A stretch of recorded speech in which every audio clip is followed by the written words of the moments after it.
Hello everyone and welcome to the Wicked Weekly. My name's Brian if you happen to be new around here, and in today's video I have some substantial updates, especially when it comes to both the multiplayer update and patch number 1. There's some real interesting things that Thomas has shared over on the Discord, and I want to make you guys fully aware of it. Some of this is probably going to be something you're excited about. There's going to be a little bit that I'm sure is going to create a little bit of a discussion, and I'm very much looking forward to hearing your thoughts. We're also going to dive into some community feedback in two different ways. There's a YouTube video by Larry Puss. We're going to do a little bit of a reaction to that, and I'm going to include his link in the description of this video so you guys can go check it out for yourself and see if he's making content that you would like. And I'd love to highlight more content creators out there. So if you guys are making content for No Rest of the Wicked or generally in all, just let me know. I'd love to help you grow as well. But let's dive into the root of this video. There's some real important things I want to share and give you guys some information, especially as a PSA, because no matter what, there's going to be some frustration from those who don't follow and aren't aware of the conversation happening now. They might be surprised by some of these answers later, and the hope is that I can give you guys the information so that way you're well informed. So this video opens up with Thomas saying, "Hey folks, sorry for being absent a bit here lately, was incredibly busy." That's something that I would say is that whenever you don't see a lot of chatter from the devs, it means they're focused, their heads down, they're working on solving problems, fixing things, adding new content. So yes, there are going to be times in which that Thomas shares a lot. There's going to be times where, yeah, it's a little bit quiet for a little bit, and that's what we saw happen last week. Thomas goes on to say, in reply to any sneaky leaks on patch number 1, and he says, patch number 1 is growing and growing. It's going to be quite a beefy update. Meanwhile, we're also analyzing co-op so that is ready as soon as we can. Then, adding in, current plans is to get co-op out ASAP, and then PvP after that so they can fully focus just in on the PvP update. And when it's, was asked whether patch number 1 and co-op are confirmed to be the same update, Thomas says no, they're actually going to be separate updates. This is exciting, and this tells me that patch number 1 might be out after co-op. Now, this is just my speculation. It could literally be the opposite way, but they have been playing this game in co-op. Co-op exists and has existed for a while. We just haven't seen it added here. And if it ends up being more just an optimization thing that they're working through, that would be really exciting to see. Ultimately, I don't know what's going to happen first, but I'll be sure to keep you guys absolutely informed on that. But this is where I want that PSA to kind of exist for y'all.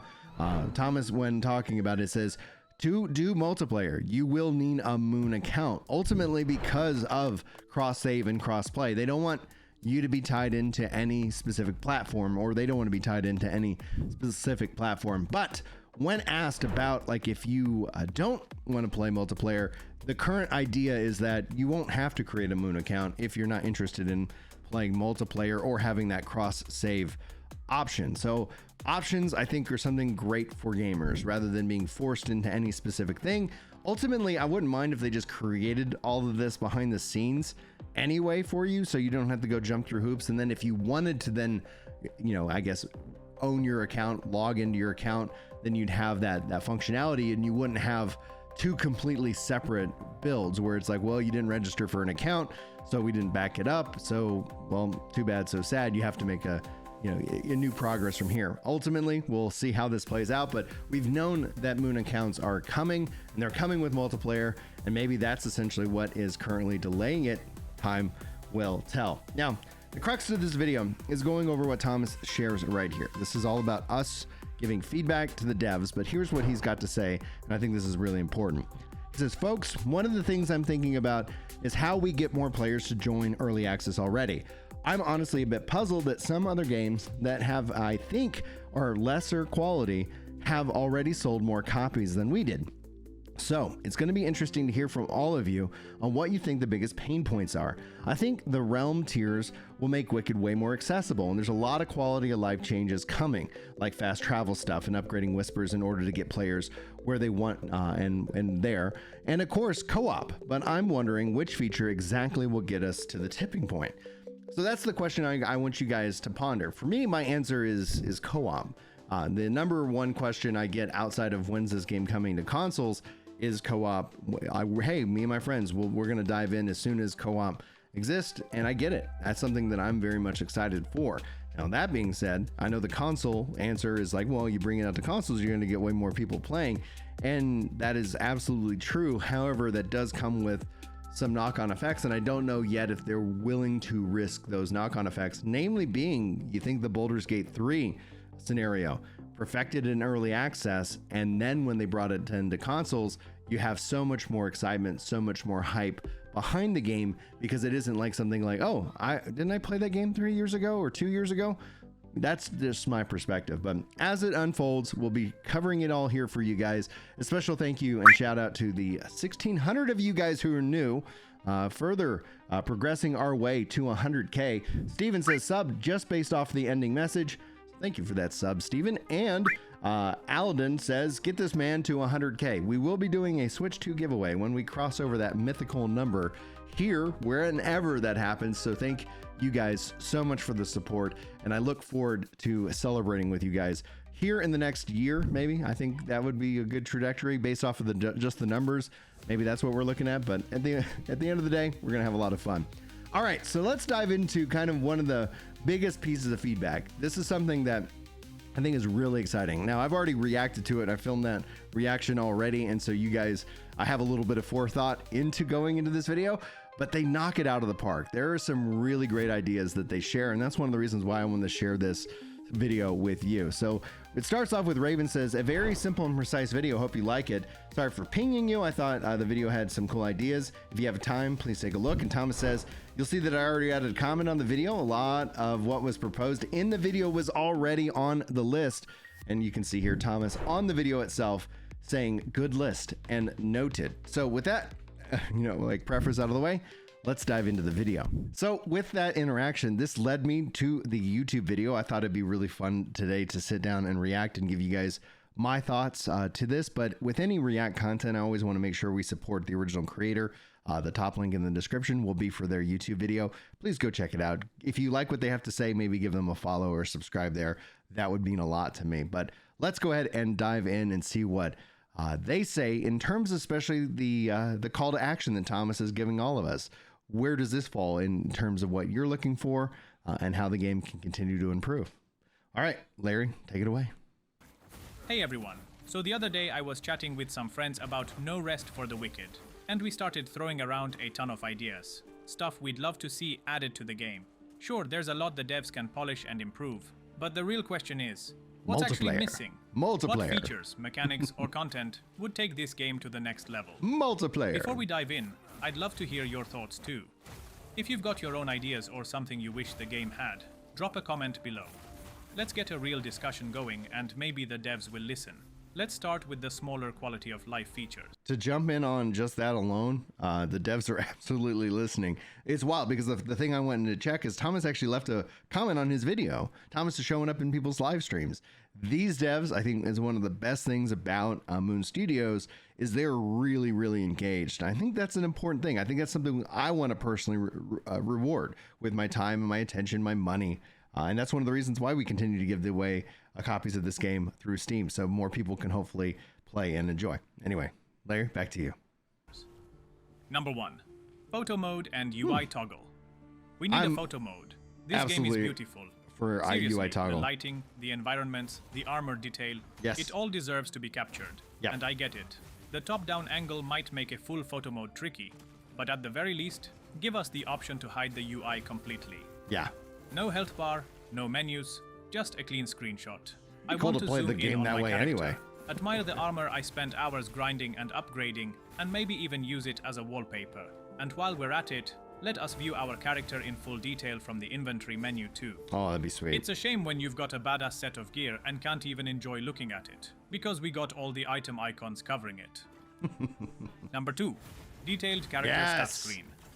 I asked Thomas about this a while back. Way too basic. We need a detailed breakdown of all stats. How much lifesteal we have, exactly. The amount of freeze buildup, stagger resistance, healing bonuses, how and things so interact on. with each other and too. Most importantly, we need tooltips. What does healing increased actually affect? Just health consumables? Or lifesteal too? These mechanics are too vague, and for a game this complex, we need clarity. Let us theorycraft, min-max, and build properly by giving us the info to work with. Number 3. training area or combat dojo. This would be This nice. one's huge. We need a training area, not just a decorative zone, but a functional one. A place where we can test builds, hit a dummy to see real damage numbers, test different runes, and reset our focus between tests. It's hard to optimize a build when you need to run into the that wild looks and like an risk amazing dying build. just to test a rune combo. This could even be tied into a Oh, I like character in that. town. Maybe an old warrior who lets you train under him. Number 4. Custom rune keybinds. Oh, yeah. Let us change rune slot order. I'm not saying we should be able to equip more than we're allowed, but let us drag and swap the slot order so the keybinds feel natural. They also have confirmed that we're going to have like kind of utility runes coming into play. And I think that's with patch 1, which is exciting. I think that's going to help out a bunch because then that would open up and free up those additional weapon slots to have and kind of upgrade your build into different unique ways. Sometimes I want my favorite rune on the most comfortable button. Yep. And currently, we're locked in with no flexibility. Number 5. House customization with gameplay impact. We want the house to be even more customizable. Like we have town upgrades, and we would like to upgrade and customize houses as well. Upgrade it to get a cellar for all the chests and boxes, or an upstairs floor for beds and furniture, or even a kitchen area. And we want this furniture to provide certain buffs. Right now, there's absolutely no reason to invest time into decorating your house. So for those of you who never played Final Fantasy 11, Final Fantasy 11 did something similar. I've seen, I think even New World does something similar where, yeah, you can put trophies in your house and that applies buffs, which is, I think, really interesting and a nice concept. And so, yes, I get where he's going now. I was a little bit lost. I was like, what? But yeah, the upgrading of the house, adding in furniture that does provide benefits other than storage. Sounds cool. It'd be interesting to see what they could do because there's already like, yeah, when it's we haven't even seen the higher tiered weapons. We haven't even seen the later parts of the game. So it's gonna be fun to see how that plays out. Every piece of furniture should provide a buff or extend the duration of a buff. Buffs can be something simple like stamina increase or stamina regeneration or even extend the hunger by +1. Oh, yeah. Any buffs will do. Just give us a reason to actually invest in the decoration system. Number 6. Lore journal and unlockables. Oh, yeah. Now we have a journal, but it's lacking a lot. We want a lore journal with unlockables. Something that logs all the enemies we've encountered, Yes. the weapons and runes we've found, Thomas has and talked even the about food that and too, gems. that they're But looking not at just adding a that list. to We compendium. want detailed entries with stats, descriptions, and maybe even lore tied to them. It could be like a codex that slowly fills up as you play. This information be could be sweet. unlocked progressively. For example, in Monster Hunter, the more you fight a monster, the more details you learn. What it's weak to, what it drops, what status effects work best, or even just to show how many times you've defeated a boss, so you can proudly brag to your friends about your skills. Maybe after defeating a certain boss a few times, the journal tells you what elements it's weak to, or how it reacts to specific weapons. This gives players a way to prepare smarter for tough fights, instead of relying solely on trial and error. The best example would be the bestiary from The Witcher 3, that has all the information of all the enemies in the game. Number 7. Echoes of other players. Ooh, One of my favorite yeah. ideas came from a friend. A kind of Whisper of Fallen Warriors system. Similar to Elden Ring or Dark Yeah. Souls, where players leave messages behind. Ghostly echoes showing players performing an emote, solving a puzzle, or warning you of a trap. Maybe even showing where someone died. This would make the game feel more alive. Even if you're playing solo, seeing other players' traces gives that sense of community and Yeah, mystery. that'd be And really I don't cool. think it's that hard to implement. You don't even need full co-op. Just player messages or ghost replays would be enough. I can't count how many times I came across messages in the Elden Ring game that said, "Secret ahead, jump." I'd pause, questioning if I should trust it, and then, of course, I'd jump anyway just to see if there really was something hidden down that waterfall. And yes, there were a lot of trolls down the waterfall, but it made me really appreciate this kind of player connection, even without directly interacting with anyone. Number 8. World puzzles and secret quests. Okay. We need more environmental puzzles and mysteries. Not just platforming challenges, but full puzzle chains. Think Diablo's secret cow level, or something like finding 5 ancient bear statues across the map that unlock a hidden boss. That'd be cool. Puzzles that require exploration, clues, and maybe even help from the community to solve. These kinds of secrets make games legendary. They get shared on forums, whispered about in Discord servers. No Rest for the Wicked has the perfect world design for this. Now it just needs the content to match it. Number 9. I like that. Caroline's Tavern and minigames. Right now, nobody is using the tavern. We can upgrade it, but it has no real purpose. Caroline is the NPC owner of the Dusty Loom, Sacrament's very own tavern.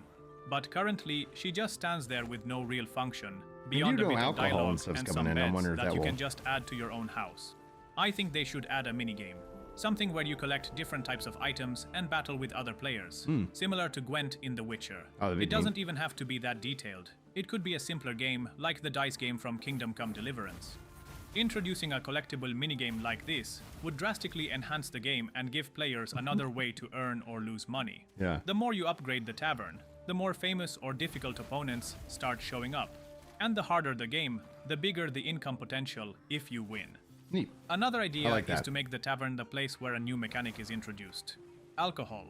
Each type of drink could give you a huge boost to one stat while lowering another. For example, one might max out your strength but drop your health significantly, letting players choose to play dangerously or go for risky burst builds. This could open up even more interesting mechanics. Just like the mushroom quest for the alchemist, when you're drunk, you might see or interact with things you normally can't, like hidden paths, NPCs. Oh, that'd be wild, elements. Out in the open world. The tavern could also be turned into a player hub, where you can see other players walking around showing off their shiny weapons and armor, or where you can directly challenge others to minigames. Or they could take it even further and implement a brawling system where players can go 1 versus 1 in a fistfight mini-arena inside the tavern. There are so many ways to make this work, and it would finally give the tavern a reason to exist, make use of the upgrade system, and add more roleplay and variety to the world. Number 10. Animal companions. There are lots of cats and dogs around the town, and yes, you can pet them all. That's great. It adds charm to the world and a nice moment of connection. But what if it didn't stop there? What if petting was just the beginning? Imagine being able to bond with individual animals. You see the same dog hanging around the market every day. One day you give him a bone or a cooked dish. The next day he starts following you. Eventually he's waiting for you outside your home, tail wagging. Maybe one day he even leads you to something, a buried stash, or a hidden quest you didn't know about. Maps as well would be neat. Each animal could have a bit of personality. Some might love attention, some might be skittish and take time to warm up. Maybe there's a grumpy old cat behind the forge who only shows up if you feed her fish 5 days in a row. Once she trusts you, she starts napping in your house, or even shows you a hidden spot behind the blacksmith shop. I like that. I like this. It's not just for roleplay either. Yeah. These animals could actually give you passive buffs. Cats might give you better stealth buffs like increased backstab damage, or straight up give you gem materials as friend gifts. Pets could boost your farming by giving you a boost to the number of materials you get when you chop up trees or mine ore. Maybe you even make them full pets that follow you and pick up items for you. Or instead of picking up items, the dogs, for example, can dig up spots, and the cats can fish for you. They could even use this system for a small reputation tracker. The more animals you've bonded with, the more people in town start treating you differently. Maybe a quest opens up because someone saw you taking care of strays. It doesn't need to be complicated. Just interactions that grow over time, small rewards, unique behaviors. The animals are already in the game. You can already pet them. Now it's time to give them a reason to stick around. And finally, we have meaningful side quests. I left this for last because I truly believe this is what could turn No Rest for the Wicked from a great game to a masterpiece. The main story is good, no doubt, but the games that stay with us for years are the ones with unforgettable side quests. Not fetch quests, not go complete 5 Crucible runs. I mean the deep story-rich ones. In Kingdom Come Deliverance, one of the best quests has you investigating a murder. You talk to villagers, follow clues across the region, chase down a suspect, only to end up failing the final confrontation. And afterward, you're sent to do something simple, like feed hay to horses, just to wind down and end up with a satisfying meal and complete the quest. That's immersive storytelling that also implements tasks in a way that doesn't feel like grinding. In The Witcher 3, you've got iconic moments like the talking horse quest, or luring a goat with a bell. Silly, but memorable. No Rest for the Wicked already has NPCs that could carry stories like this. There is that ghost hunter, total scammer. Give him a hilarious side quest where his fake ghost stories turn out to be real. Each of them could have a unique quest that also gives you a bit of a grind. You go do a mundane task like gathering some herbs, but get ambushed by some thieves. Or you need wood from a specific place, but a warrior wants to duel you and won't let you gather it. These are just a few ideas that come to mind on the spot. I'm quite sure Moon Studios can come up with something even more memorable for the quests. There are so many possibilities for them to add engaging stories. Moon Studios clearly has the talent for storytelling. They just need to bring that same level of creativity into their side quests. And that's it. We actually came up with a lot more ideas, but these are the main ones we've brainstormed and talked about the most. Now I want to hear from you. What features do you want to see added to the game? What do you think is missing in No Rest for the Wicked? If you liked this video, consider subscribing. Thanks so much for watching. All right. Excellent video, and that basically is a good question to you guys. What do you think the game is lacking and needs? Obviously, like, in my mind, more content. The things that they've talked about, multiplayer is going to be really big. PvP will follow, I'm assuming, sometime after that. But all that being said, thanks. And this was hopefully a fun little thing, but let's get back into the dev Q&A and community feedback as well. So like I said, I'm very curious as your thoughts, especially about the feedback that was provided in that video. But Thomas goes on to say regarding patch number 1, some updates. One interesting thing, I finished a few playthroughs on my Steam Deck, 3 characters in so far, and I hated how often we'd stay on a black screen after entering in a realm or teleporting to a location. So we added a Zelda-like loading screen now that shows how long you have to wait while also giving a few tips. That'll be in patch number 1 just to make it a smoother experience. On fast systems, the loading screen just zips through very quickly, so you're not going to get those tips. So there we go.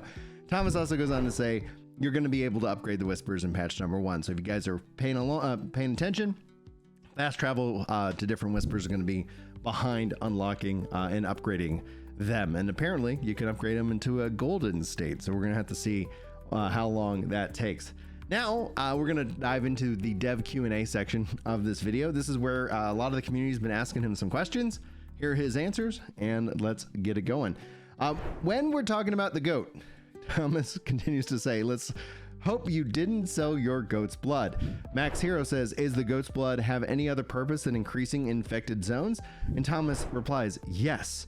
And also, and I don't think this is related, but I thought it was funny to kind of connect the two slightly, when it would be cool to grow coffee, craft, and drink for buffs. And Thomas says you're going to be able to make wine soon. But the funny thing is the whole rating system is going to have to go and review the game again because they are adding in tobacco and alcohol.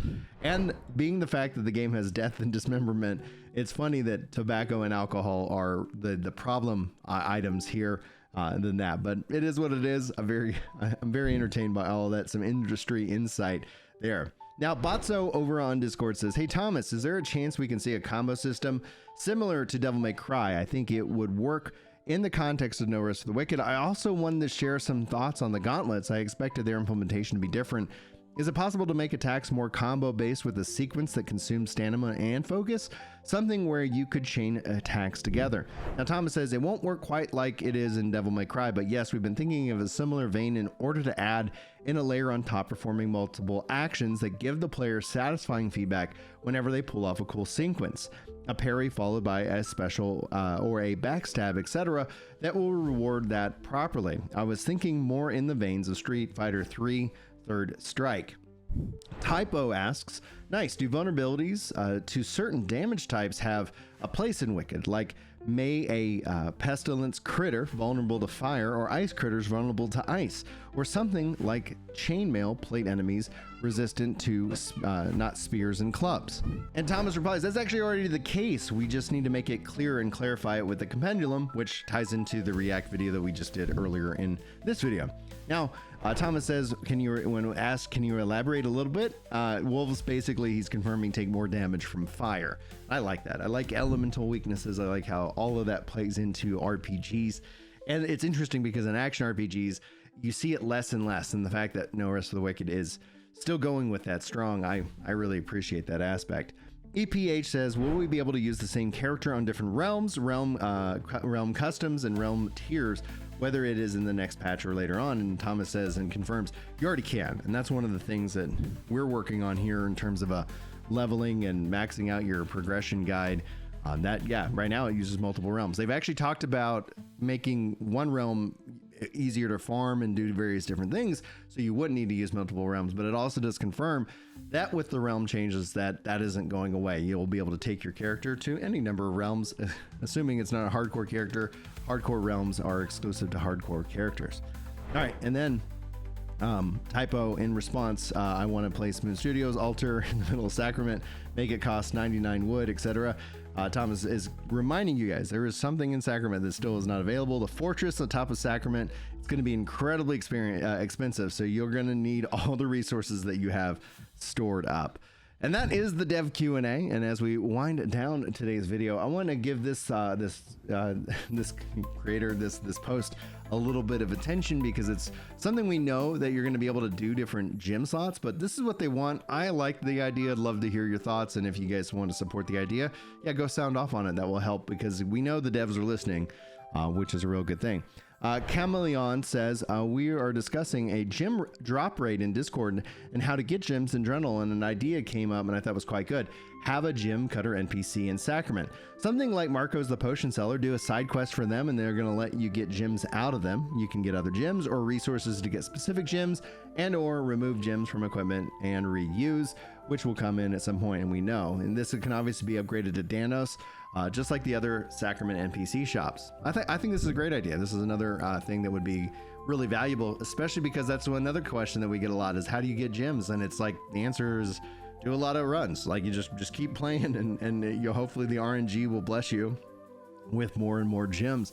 And then as you use those gyms, right now the ability that you can't slot them is a limiting factor on some builds, and it just means more and more playtime. Speaking of which, guys, I'm coming up on 200 hours in this game. It's been incredible. I really am excited. We'll be doing some more streams, more giveaways, and all of that. Now, we usually wind down videos with a message of hope, but this video is already pretty beefy, so just keep it locked to the channel. We're going to be talking about that, encouraging you guys to live your best lives, get out of debt, and so many more things that can just generally improve your day-to-day. So all that being said, God bless you guys.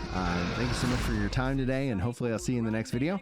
But until then, take care. Gingerbread, hit that start. Catholic heart with the gamer's art. 6 kids deep, but the quest goes on. Press continue till the break of dawn. Raise that chalice, light the flame. In the house and in the game. Kick soul prayers and add more prime.